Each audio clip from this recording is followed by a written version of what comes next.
Eu era o comandante da Área 51. Eu mentia e dizia que nunca tinha trabalhado lá. É a mais famosa base militar secreta no mundo.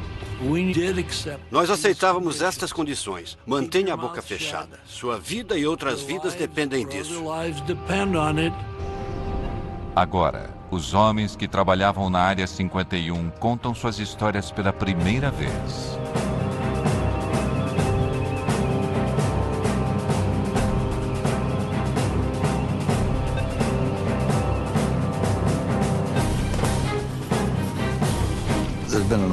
Houve uma grande quantidade de informações erradas, alimentadas pela curiosidade natural das pessoas.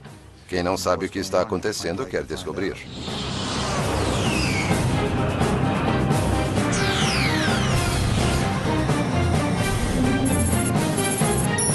Os mistérios da Área 51. Atenção, instalações da Força Aérea Americana.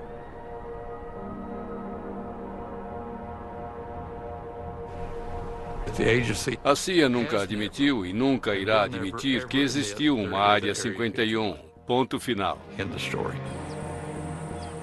Criada pela CIA em 1955 para desenvolver e testar os projetos militares mais secretos dos Estados Unidos, a Área 51 recebeu o nome de uma coordenada em um mapa.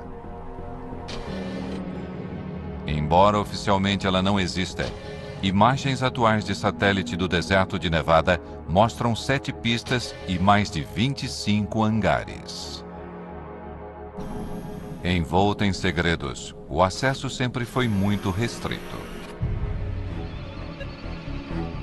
Mas finalmente, os primeiros programas que deram início a tudo estão sendo liberados e lembranças podem ser trazidas à luz.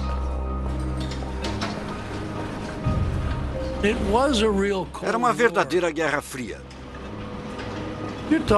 Havia bombas nucleares destinadas a todas as grandes cidades. E era como se fossem duas pessoas. Quem vai dar o primeiro soco? Muitas vezes, a democracia tem de dar lugar ao controle rigoroso dos militares para que se possa realizar algo que permita que seu país sobreviva. E era assim que todos pensávamos, imagino.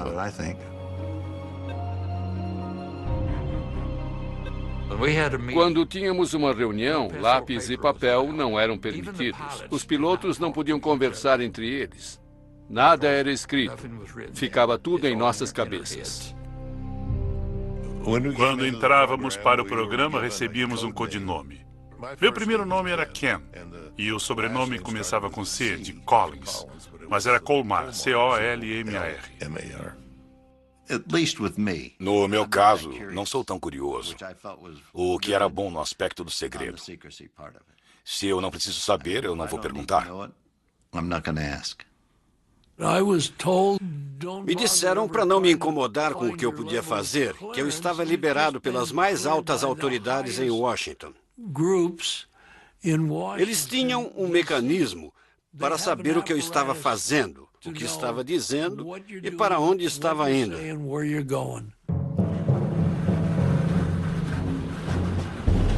A base foi construída em torno de um lago seco conhecido como Lago Groom.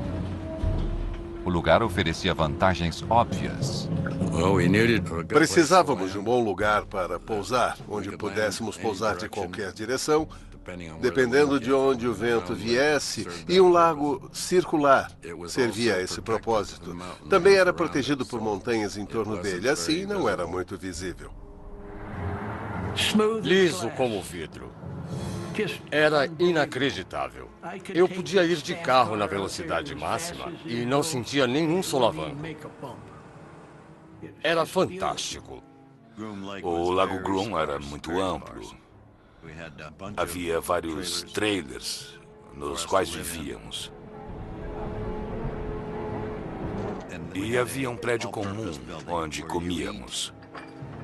Não tínhamos TV nem rádio. Eu não tinha nenhuma mulher. Houve uma mulher que cuidava das finanças da companhia e foi lá e passou uma noite. Foi a única de que ouvi falar.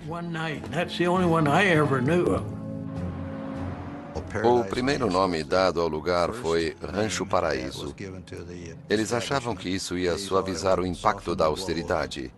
Foi uma tentativa de convencer as pessoas de que não era tão ruim quanto parecia.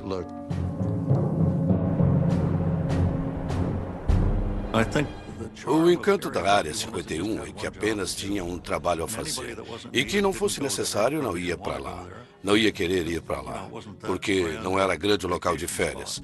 Era um trabalho muito duro. A CIA precisava de um certo tipo de homem para trabalhar na Área 51. Optávamos por ser guerreiros silenciosos. As seletivas de segurança eliminavam as pessoas que gostavam de se exibir. Eu tinha recebido minha primeira credencial de segurança. E fui ao cinema, enquanto minha esposa foi fazer compras com minha mãe. Estava no meio do filme quando entrou uma mulher, uma jovem da minha idade. E no meio do filme, ela me perguntou se eu morava em Las Vegas, há quanto tempo morava em Las Vegas e o que eu fazia. Ela não gostou das respostas. Em meia hora, ela se levantou e saiu. Muitas vezes eu me pergunto há quanto tempo ela estava me seguindo, se estava me seguindo ou se era apenas uma das garotas de Las Vegas, à procura de um cliente. Nunca vou saber.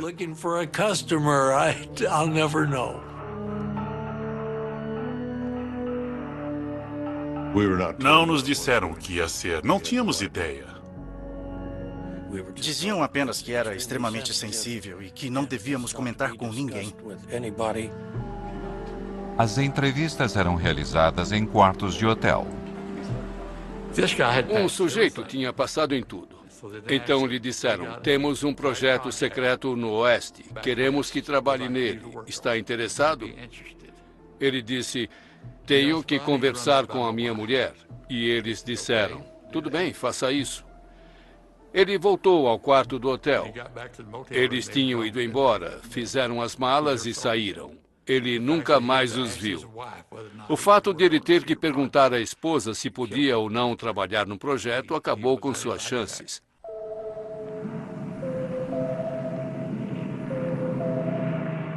A Área 51 foi criada para um projeto ultra-secreto chamado Aquatone. Em 1955, homens da CIA, da Força Aérea e de uma divisão secreta da Lockheed vieram ao Rancho Paraíso para começar a trabalhar.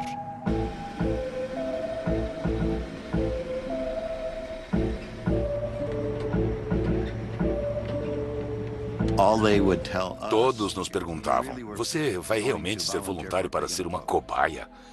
E a maioria das pessoas não aceitava, mas eu aceitei. E sabíamos que tínhamos que usar trajes pressurizados. Tinha que ser alguma coisa envolvendo altitude.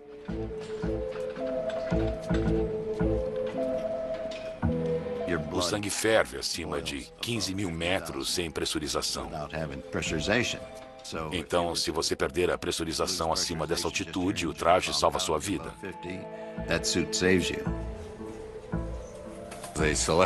Escolheram um fabricante em Boston que fez os trajes sob encomenda. Tinham de ser feitos sob medida, bem justos. Por isso fomos ao David Clark, que fazia sutiãs para a Sears.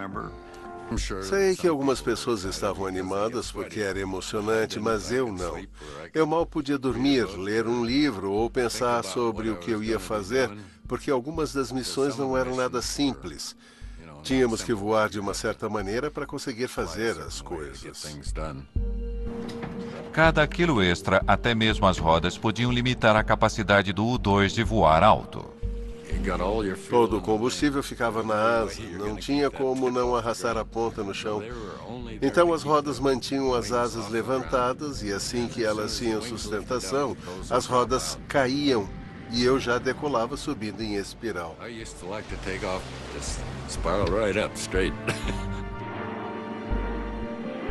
O governo dizia que o U-2 estava sendo usado para pesquisas climáticas.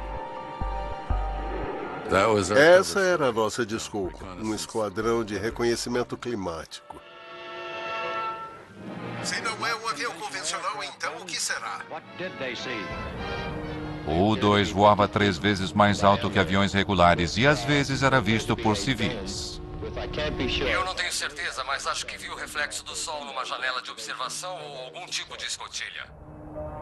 Em meados da década de 1950, quando o interesse pela Guerra Fria e pelos OVNIs estavam no auge, Eu acho que era do espaço, mas amigável. o avião prateado às vezes criava confusões. Era pura liga de alumínio e parecíamos uma estrela brilhante lá em cima. Os pilotos eram orientados a negar tudo, até mesmo para os controladores de voo. Havia relatos de coisas voando bem alto. Eles podiam até ligar, mas não recebiam nenhuma informação, só desculpas. Sobrevoei a fronteira canadense. Um controlador de voo questionou a minha altitude. Ele foi bastante preciso, mas eu disse, não precisa calibrar seu equipamento. Não estou a essa altitude. Em 1957, voos secretos de U-2 eram a fonte de metade de todos os relatos de avistamentos de OVNIs, mas eles não eram nada, comparado ao que viria. Voltaremos a seguir com Semana Especial.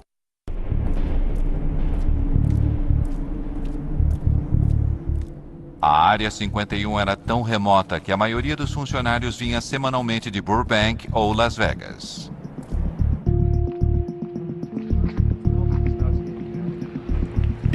Minha família ainda estava dormindo quando eu acordava. Na segunda de manhã eu tinha que sair cedo para pegar o avião, que geralmente partia às 8 horas. Nunca sabíamos como seríamos levados até lá. Brincávamos dizendo que numa semana voávamos com bombas e na semana seguinte com galinhas. Não sabíamos o que estava no compartimento de carga do avião. Quando descíamos do avião, passávamos pela segurança e eles conferiam nossos crachás para garantir que éramos as pessoas certas. Faziam isso sempre. Tinha uma segurança muito boa. Gene Friedman se deslocava diariamente. Eu tinha 3 filhos. E na escola sempre se pergunta, o que seu pai faz? Eu dizia que consertava televisores. E a minha esposa ficava tão ocupada na criação dos filhos, em prepará-los para a escola, que ela não se interessava muito. E ela sabia que eu mexia muito com televisores.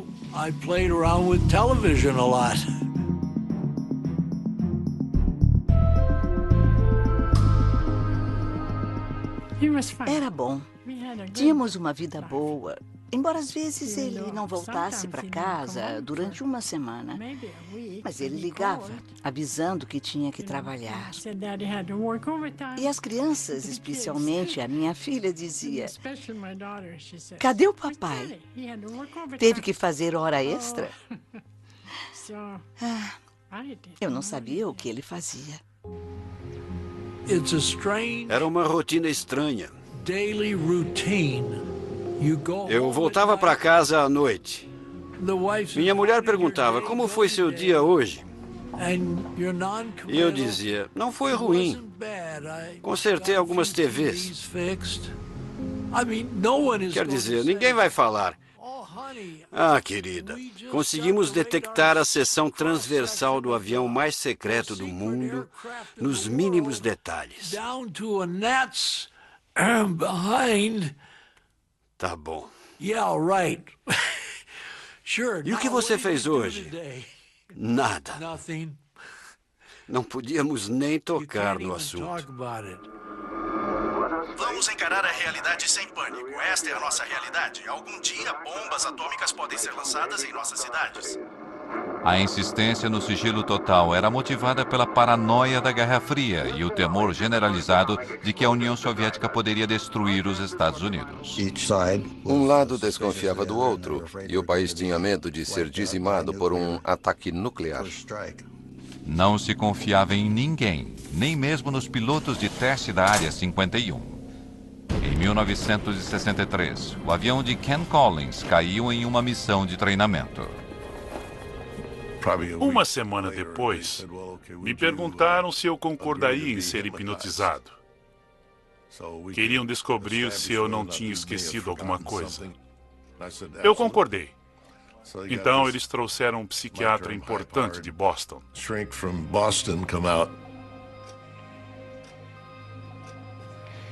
Mas ele não conseguiu me hipnotizar. Ele ficou sentado falando comigo normalmente e eu continuava sendo como sempre fui. E ele não conseguiu me hipnotizar. Uns dias depois, um cirurgião da Lockheed chamou e perguntou se eu permitiria que me aplicassem pentotal de sódio. Eu disse que sim, e faria sem problemas. Eu disse à minha esposa que estava indo para Lockheed trabalhar. E ela disse, é domingo, você nunca trabalha no domingo. Eu disse que era um dia especial e ela concordou. Às 6 da tarde, eles me levaram para casa e eu ainda estava sob a influência do pentotal de sódio. Eles me puseram na cadeira da sala de estar, se despediram e saíram.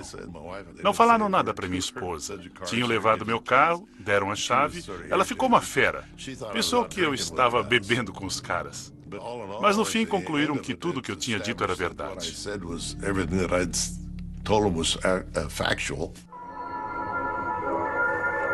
Quando uma bomba assim explode perto do solo, dezenas de milhares de toneladas de...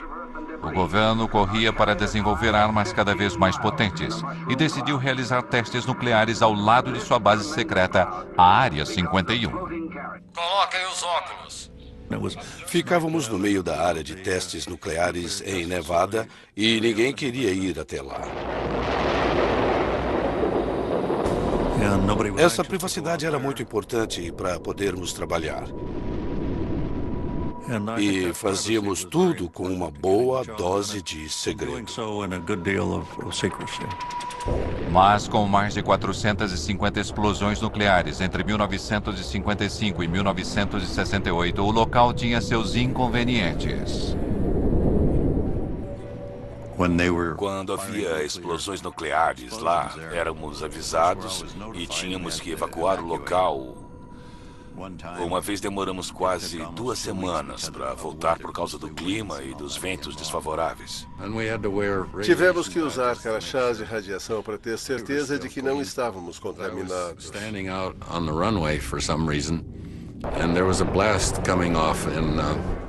Eu estava na pista de decolagem e houve uma explosão em Yucca Flats. E eu vi ondas no solo vindo na minha direção. O solo subia e descia, subia e descia. Foi uma explosão subterrânea. Era inacreditável ver aqueles círculos no chão.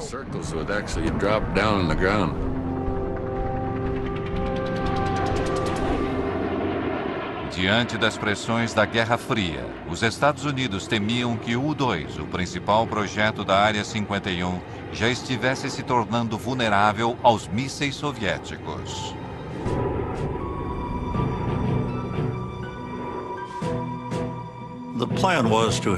O plano era ter uma aeronave tripulada sucessora do U-2, com menor vulnerabilidade e maior capacidade. Pouquíssimas pessoas na CIA sabiam disso. No final dos anos 50, a Área 51 tinha um novo projeto ultra-secreto. Em 1958, comecei a trabalhar no que era chamado de Oxcart. Em 1960, me avisaram que eu tinha sido selecionado para uma espécie de programa de astronauta. Era uma aeronave que propusemos à CIA, que iria voar em altitudes muito elevadas, cerca de 27 quilômetros de altitude. A intenção inicial era voar o mais rápido e o mais alto possível, dificultando ao máximo a detecção de radares. Voávamos tão rápido que, se você estivesse na Califórnia, voando no sentido norte-sul, e fizesse uma curva naquela velocidade e naquela altitude, Não ia continuar no estado da Califórnia. Era tão rápido que você sairia do estado. Durante a Guerra Fria, informações eram tão poderosas quanto armas. O Oxycart deveria ser a grande ferramenta de espionagem americana. O primeiro avião invisível do mundo voaria mais alto e mais rápido que um míssil. Milhares trabalharam no projeto do avião nas instalações da Lockheed em Burbank, na Califórnia.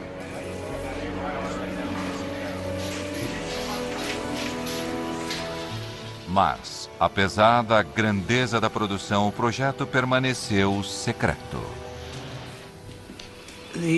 O Oxcart tinha um grau de segurança próprio e era o mais alto possível. A aeronave precisava suportar as temperaturas geradas pelo atrito do ar durante um voo através da atmosfera a 3.200 km por hora. O Oxcart tinha 93% de titânio, um material que nunca tinha sido usado num avião. Para conseguir o titânio, era preciso fazer um acordo com a União Soviética. A forma como a CIA trouxe esse material da Rússia, pelo que sei, até hoje é segredo. Não sei como fizeram isso, não sei quem fez. Mas recebemos o titânio de que precisávamos.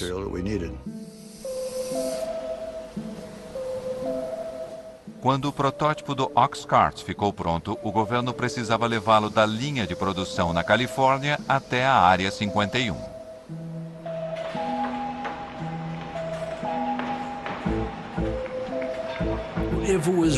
Se fosse redondo, iam colocá-lo numa caixa quadrada. Se fosse quadrado, iam colocá-lo numa caixa redonda.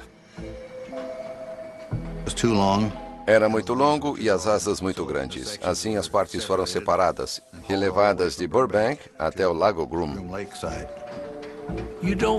Ninguém quer uma carreta larga numa estrada movimentada.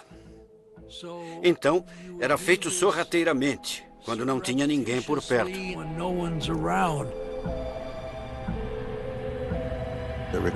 Foi preciso ajuda da Polícia Rodoviária da Califórnia, de Nevada, da CIA e de muito mais gente. O caminho teve de ser limpo, tiveram de cortar as árvores, retirar tudo das laterais da rodovia para as caixas poderem passar.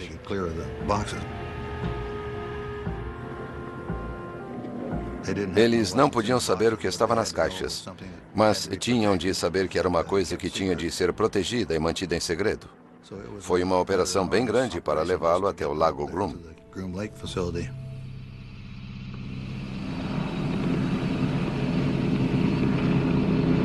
Ken Collins foi um dos primeiros pilotos a ver o Oxcart depois que ele chegou à Área 51. Eu fui até lá. O oficial de operações estava lá e me perguntou se eu gostaria de ver o que ia pilotar. Eu disse, claro. Fomos ao hangar e as janelas no topo eram o único lugar de onde vinha alguma luz. Nas sombras eu vi aquele lindo avião. Era incrível. A primeira impressão era de uma nave espacial. Voltaremos a seguir com Semana Especial Invasão Extraterrestre no Nat Geo. Dentro da Área 51, cerca de 2.000 trabalhadores tinham um único objetivo: concluir o mais recente projeto secreto. Tinha muitas coisas que as pessoas não precisavam saber. É por esse motivo que existia tanta mística em torno da Área 51. Eles não sabiam o que estava acontecendo.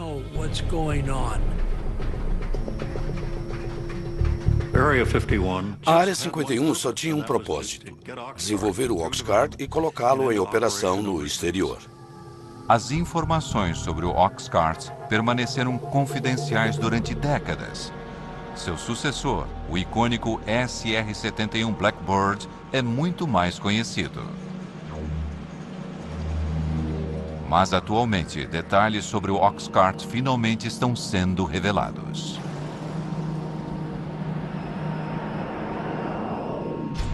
O Oxcart foi o primeiro avião furtivo do mundo, projetado para ser virtualmente invisível aos radares inimigos. Nos testes de que participei, o avião sobrevoava uma estação de radares. A ideia era descobrir se eles podiam voar sem serem detectados.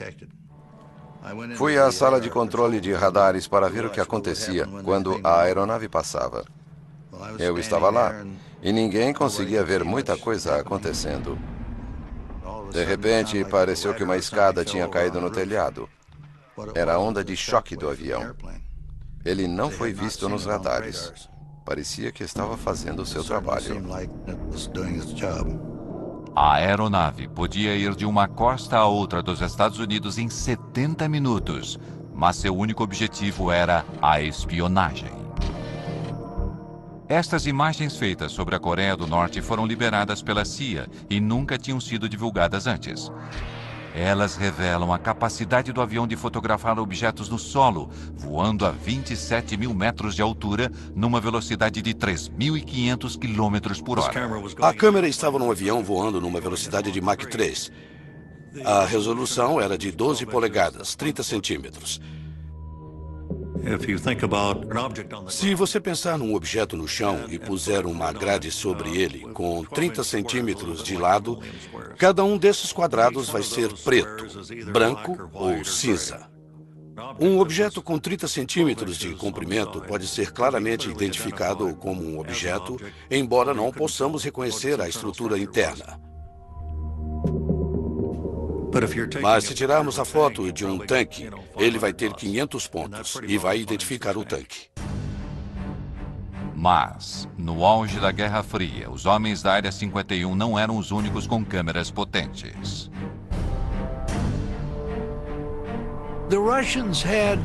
Os russos tinham de 4 a 6 do que chamávamos de latas de cinzas.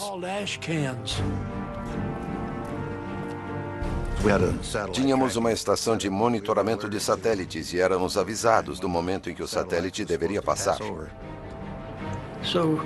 Quando se aproximavam da nossa região, fechávamos tudo. Tínhamos galpões de emergência. Se um avião estivesse a céu aberto, quando o satélite estivesse se aproximando, era rapidamente levado para esses edifícios. Mas, às vezes, um modelo do Oxcart era colocado sobre um pilar para que suas propriedades furtivas pudessem ser testadas. E com os soviéticos espionando do alto, isso representava um problema.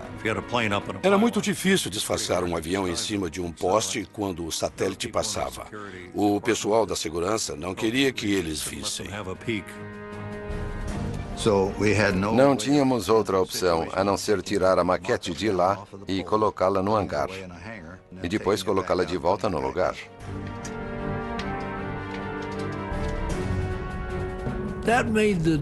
Isso tornava o trabalho muito difícil, muito difícil. Começávamos a trabalhar no avião e depois o levávamos para o hangar. E era um tal de guardar e tirar, guardar e tirar. Era um grande incômodo.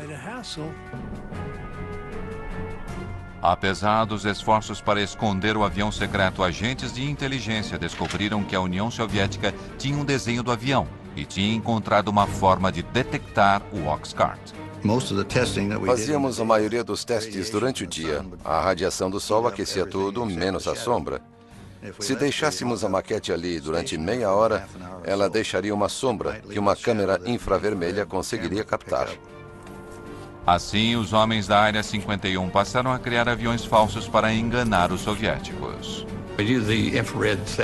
Sabíamos que o satélite ia passar e desenhávamos o contorno de algum tipo de avião exótico na frente de um dos hangares.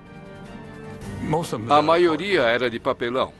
E um pouco antes de o satélite passar, colocávamos um aquecedor na traseira para mostrar um sinal de calor, como se o avião tivesse acabado de pousar. Queríamos que pensassem que tínhamos alguma coisa que eles não tinham. E eles, com certeza, investiram muito tempo e dinheiro tentando descobrir o que era. Em Washington, objetos fantasmagóricos pontuaram as telas dos radares. Engodos criados para proteger o Oxcart alimentaram os rumores sobre a Área 51. Caças passaram várias horas perseguindo os objetos vistos no radar. Realizamos 2.850 missões partindo da Área 51 sem que ninguém soubesse.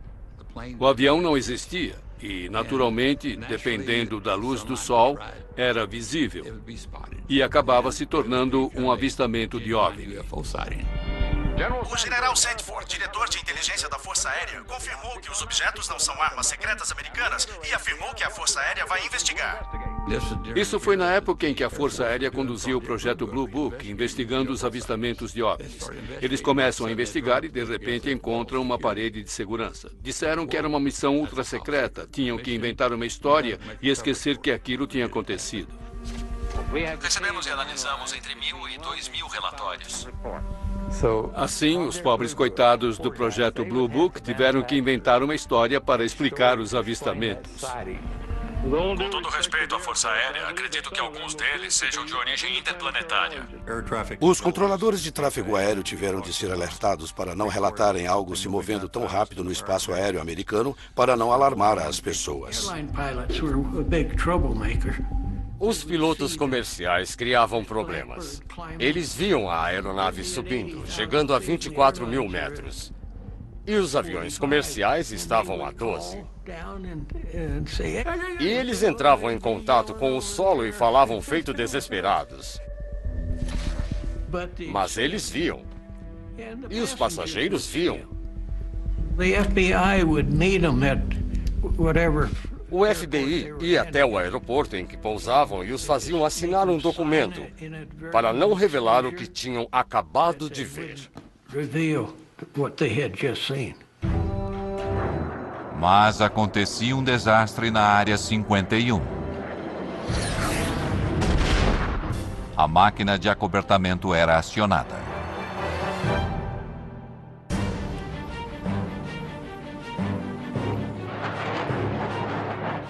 Apesar dos segredos que envolveram Oxcart, indícios de uma falha inicial estão finalmente vindo à luz décadas depois. Era um teste subsônico de motores em baixa altitude. Tive problemas para acelerar até Mach 3. Voei para o norte da área, subi para 7.600 metros, virei para o sul e comecei a entrar nas nuvens. Alguma coisa não estava certa.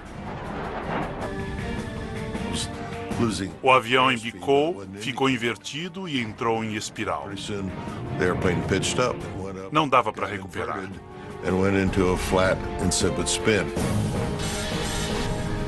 Então achei melhor ejetar. Foi o que eu fiz. Ejetei para baixo porque eu estava de cabeça para baixo. Ken tomou a decisão certa e ejetou. A única coisa que pensei foi que eu odiei ter que abandonar um avião tão bom.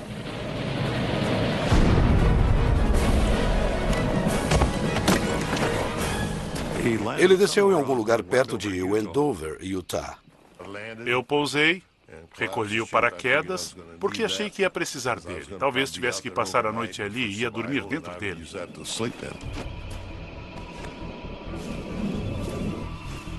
Minha lista de checagem tinha se espalhado.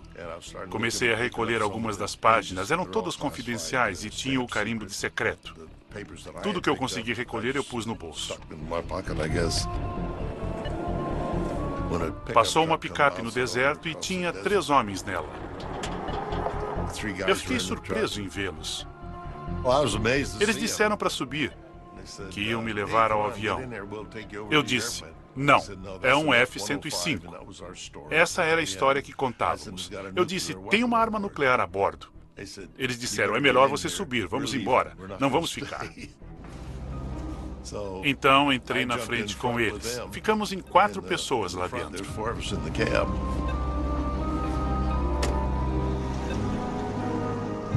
Não sei onde eles achavam que estávamos indo. Se a bomba explodisse, estava tão perto que não teria feito qualquer diferença. Depois da história que Collins contou, eles não estavam muito ansiosos para ir até o local da queda.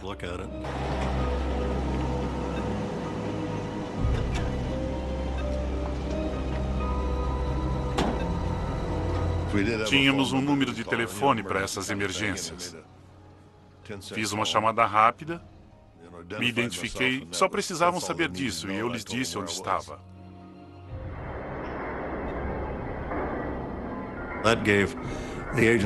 Isso deu à agência 2 dias para recolher tudo e limpar a bagunça. Do contrário, teria sido uma verdadeira festa.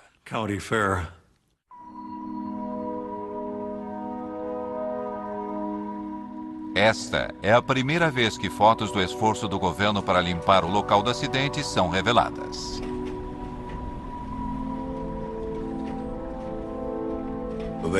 Dois homens do nosso pessoal de sobrevivência, que faziam parte da equipe de segurança, mais tarde voltaram lá a cavalo e vasculharam todo o lugar para ver se alguma coisa confidencial tinha ficado para trás. Em virtude do acobertamento e da localização remota, a limpeza foi boa o bastante para manter o local do acidente em segredo durante décadas. Foi considerado um acidente de F-105. Aviões caem o tempo todo em torno das bases militares. E tudo foi esquecido. 50 anos depois, o historiador aeroespacial Peter Merlin encontrou o local do acidente que o governo tentou apagar da história. Agora estamos de fato no campo de destroços. Durante o processo de limpeza do local, as peças maiores foram cortadas com maçaricos e levadas para a Área 51 num avião de carga. Ele examinou o deserto durante anos, usando informações de documentos liberados. Este memorando secreto foi liberado pela CIA. Ele diz: todos os vestígios de 123 foram retirados do local do acidente. Minha experiência com locais de acidentes diz que sempre resta alguma coisa. Esta peça aqui faz parte da estrutura da asa. O A é de A12, W indica a asa, e 667 era o número do desenho. Isto é do interior da cabine, é o selo de inspeção.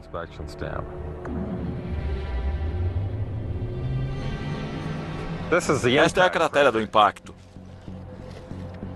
Tem titânio em todo lugar.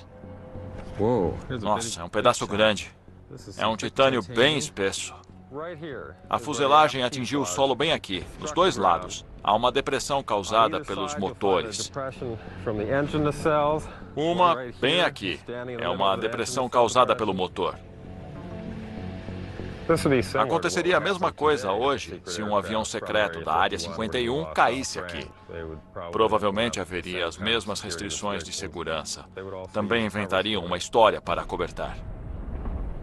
Voltaremos a seguir com Semana Especial.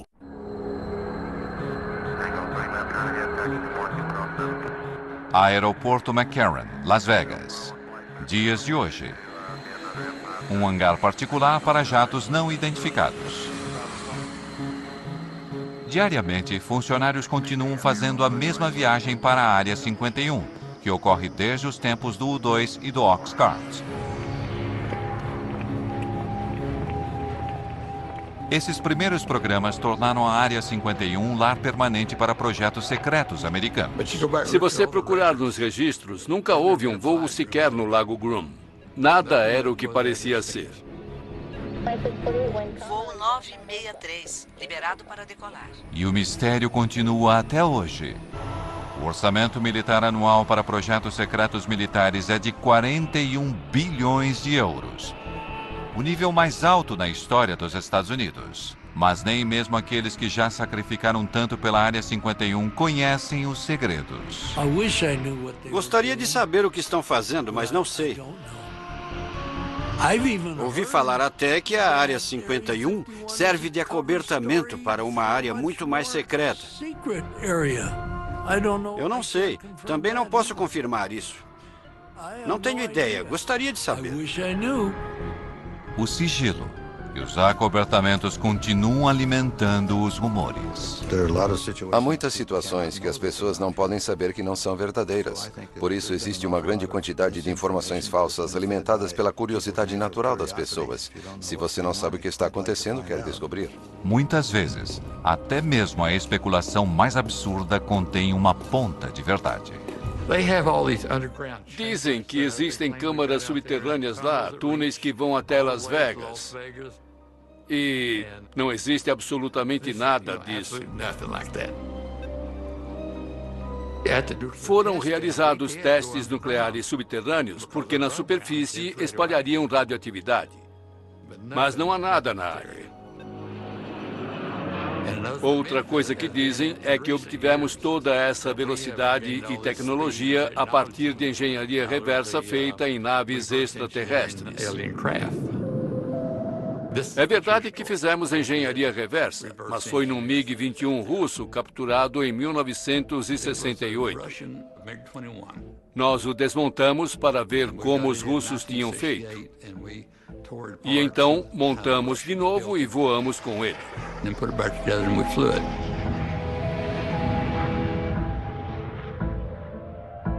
Até mesmo a teoria da conspiração de que o governo encenou o pouso na Lua na Área 51 tem um certo fundamento. Na área de testes atômicos, testamos o veículo que enviamos para a Lua. Testamos todos os sistemas de suporte de vida. Os astronautas foram treinados nas crateras das bombas atômicas. Daí surgiram essas histórias malucas.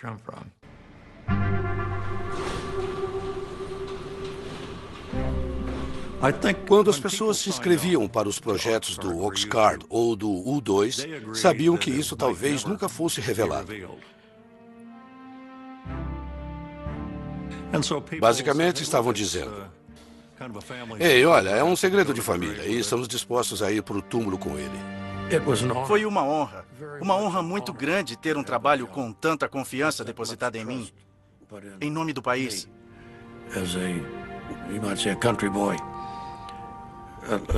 Muita confiança foi depositada em pessoas como eu, que trabalharam lá.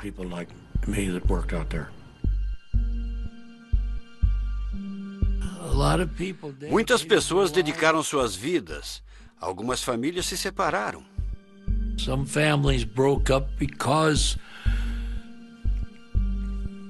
Porque a esposa não sabia se o marido ia voltar para casa à noite. Não era apenas um emprego.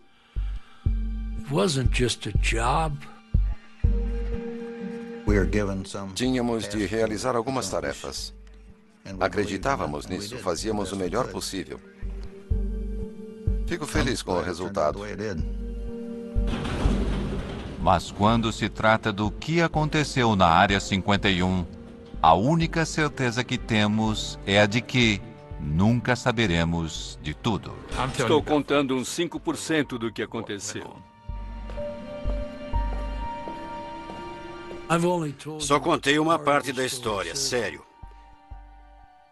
Tenho que ser sincero. Versão Marshmallow São Paulo.